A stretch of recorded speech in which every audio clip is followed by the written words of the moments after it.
Hello viewers, welcome to my channel Dr. Shom's English class. In today's video, we are going to discuss the poem Ode on Intimations of Immortality by William Wordsworth. In order to understand this poem, we first have to understand the concepts that the poem has dealt with, and then we'll have to go to the text. We are going to have two videos on this, part 1 and part 2. In this video, which is part 1, we are going to discuss on the concepts that are there in this poem. So let's start discussing. We know William Wordsworth is a romantic poet, and there are certain characteristic features of romantic poetry that we are going to see in this poem as well. Number one, romantic poems deal with physical nature in some way or the other. Sometimes we see that the poet deals with nature in a sublime and philosophical way. Sometimes we see the poet wants to get his peace of mind, his inspiration from nature. There are different ways of engagement with nature, but romantic poems almost always deal with nature. Another important aspect of romantic poetry is that romantic poems are subjective in nature. That is, the poems deal with the subjective or personal emotions and feelings of the poets. These are the two basic features of romantic poetry. There are other features as well, but these two are the most prominent features of romantic poetry. Those are the things that we are going to see in this poem as well. But other than those things, there are certain concepts that are there in this poem that we will have to understand. The poem, as the title suggests, is about immortality. Immortality of what? Immortality of human soul. Our soul. Our soul is immortal. There is no birth, no death of human soul. The body takes birth, the body dies, but the soul never is born and it never dies because it is immortal. So the concept of immortal soul is understood along with the concept of time, which is eternal. So, immortality of soul is understood along with the eternity of time. Time is an eternal thing. It is an ever flowing, eternally flowing phenomenon. There is no beginning to it, there is no end of it. It never starts anywhere, it never ends anywhere. It is an always flowing and ever flowing eternal phenomenon. In this poem, we see the concept of soul's immortality and time's eternity have come together and have created a very unique way of looking at our existence in this world. These things, the immortalities of soul and eternity of time, are represented through the imagery of ocean in this poem. As an ocean is understood to be an endless thing, something whose depth is still something that is beyond the understanding of human beings. It's beyond the reach of human beings to totally know and totally understand, as it is very, very remote, very romantic, very different to understand, difficult to understand, and very deep. So is eternity. Just like an ocean, eternity is also it is unnerving. It is something that destabilizes our mind. It is something that is so difficult to understand. So, in this poem, we will see that these are the things that are understood, as I say, through the imagery of ocean, and that is also equated with the concept of God. As we know, William Wordsworth is a sublime poet, is a poet philosopher who was influenced by the philosophy of pantheism, who believed that there is a soul that exists everywhere, or it manifests in everything. So we can see this concept of soul and the concept of time come together and creates the concept of something which is a higher being, and of which we are also a part. Our soul is also a part of that immortal soul belonging to that eternal time. And on this earth, what is the manifestation of the relation between our individual consciousness and that eternal and immortal soul and time? What is the manifestation of the relation between these two? The manifestation is nature. So we see in nature a manifestation of the connection of these two things. We, the human beings on the earth, we connect to this eternal time and immortal soul through nature. And that is why nature is a crucial part of our understanding of this world, of our understanding ourselves. As we said, eternity and immortality were represented together through the image of ocean. So, the incident of our birth on this earth, which is not actually our home, it's like our life on this earth is a very, very tiny part of that eternity of time. So, the incident of our taking birth on this earth is equated with someone landing on a seashore. As the sea, as the ocean was eternity, when we are born on this earth, it is like we at the end of a sea voyage, or we are just taking a break in our sea voyage and we have landed on a seashore, that is taking birth. And then we gradually grow up. And the growing up is understood in terms of us walking inland, farther from the ocean. So the more we grow up, the farther we go from that source of eternal energy and the idea of immortality that was there in the ocean. It is like the more we grow up, the more we walk away from the ocean and into the town and the busy din and bustles of the town and get busy there, and we more and more forget about the ocean from where we have come.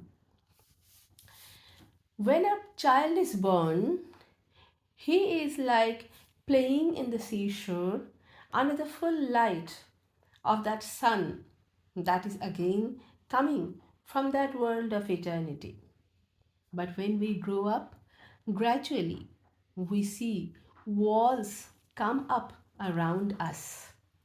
These walls are like prison bars, and by the time we are adult, those bars all close above our head and make us imprisoned in our own cells. All of us, we carry our own prison with us. We all are imprisoned in our own cells, so much so that we can no longer see that light that was coming from that realm of eternity, from where we have actually come from, of which we are actually a part. But we forget that. We forget that we are a part of that and we do not belong to this earth. We feel that we belong here. We feel that our birth is the beginning of our existence and our death is the end of our existence. But actually, that is not a case. From our birth to our death, maybe whichever year we live here, maybe 70, 80, 90, 100 years, but then that is a tiny, tiny part of that eternity of time of which we are a part to which we belong. But we forget that once we are born on this earth. We start feeling that there is nothing beyond our life on this earth and it's just the beginning here and it's going to be an end after few years. At the end of 80 years, 90 years, it's just going to be the end there. So we forget. This forgetting is connected to the process of growing up. A small child is not so forgetful. A small child knows from where he or she has come, because it is still playing under the full glory of the full light of that eternity. But when the child grows up, he gradually forgets about his origin, about the fact that he's a part of God, that he's a part of that eternal soul, he's a part of that eternity in general. He forgets that, and he starts thinking that this earth and this life and different roles in this life, they are the whole soul, they are everything about their existence. They get, they have this illusion and they think that this world is everything. And how do you know that this is happening? How do we know that a growing child is losing touch with that God or with that universal soul? How do we know that? We know that because the more we grow up, the less we connect with nature. By connecting, I mean there are very spontaneous connection with nature that makes a child happy. When we grow up, we lose that connection. How do we know that we have walked far from that ocean, that we have walked far from God, from that eternity, from that light? We know it because small things of nature do not appeal to us anymore. We know that because the rainbow does not surprise us anymore.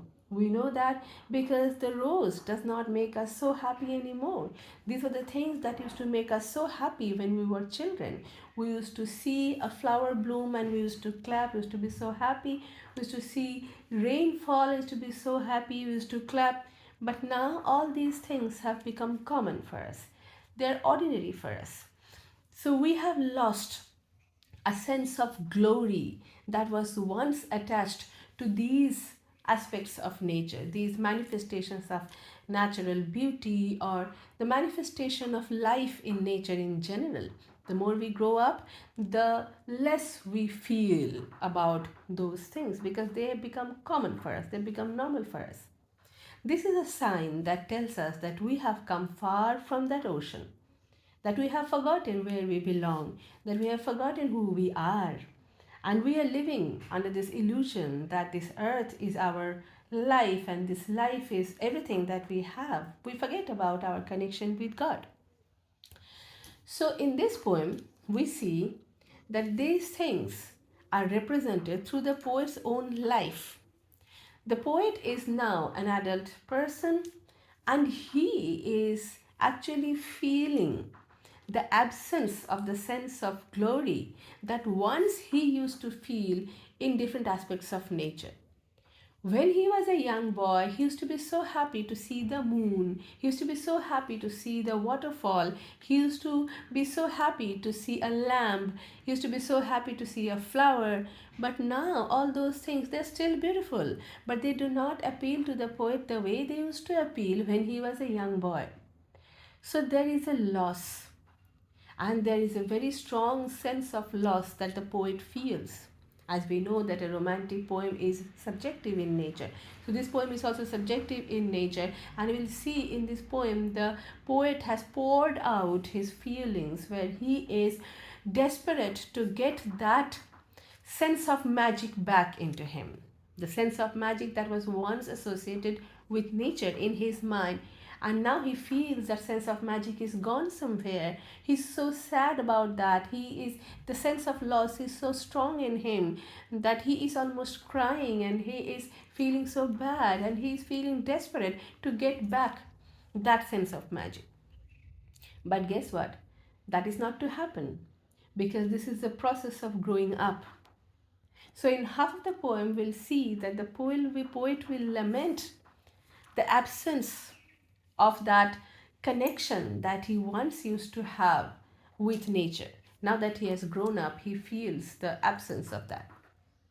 And then he will look at life in general and he will talk about this concept of eternity and how we belong to eternity, but we forget that we belong to eternity. We feel that we belong to this earth. We feel that different parts of our life, they are so important and they are what our identity is all about. It's like if I am an adult person, if I am into a business, then this is what defines me, that I'm a businessman. But actually these things are nothing but different roles that we play in our life, in this very temporary, very tiny life.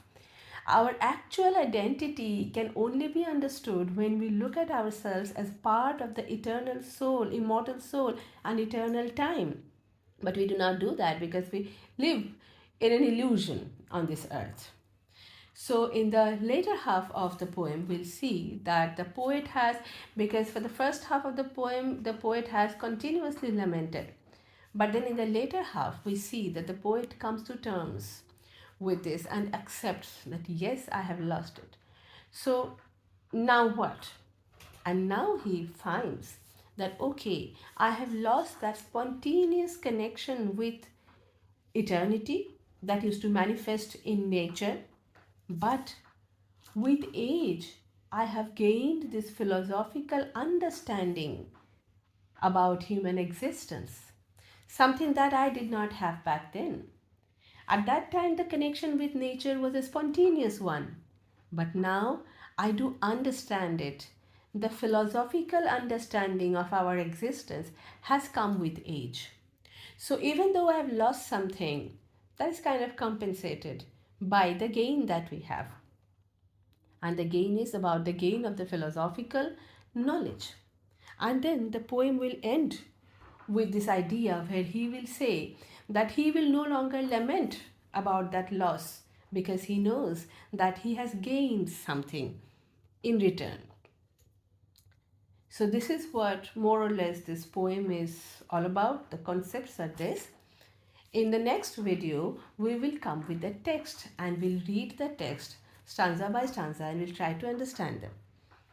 Thank you very much.